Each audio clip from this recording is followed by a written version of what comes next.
A block of mass 4 kg is placed on a rough horizontal plane. A time-dependent force F is equals to kT square acts on the block, where k is 2 Newton per second square and coefficient of friction mu is 0.8. Force of friction between block and the plane at t equals to 2 second. बच्चों हमें force of friction at t equals to 2 second पूछा है.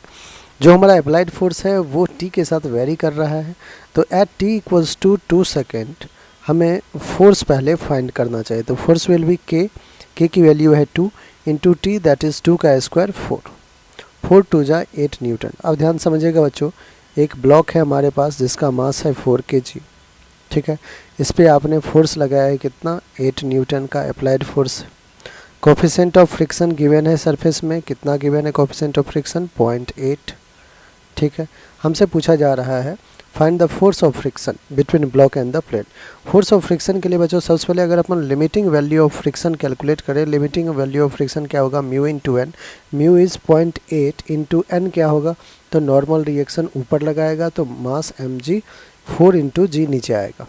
तो 4 into जी की value बच्चों 10 ले लेते हैं अपन, पॉइंट हटाए कैंसिल आउट हुआ, 10 ने 10 को कैंसिल किया, 8 4 जा 32 न्यूटन. 32 न्यूटन का लिमिटिंग फ्रिक्शन फोर्स है.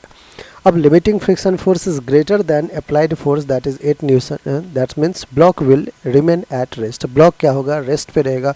अगर ब्लॉक रेस्ट पे रहेगा बच्चों तो इस ब्लॉक में कौन सा फोर्स आ जाएगा, स्टैटिक फ्रिक्शन फोर्स.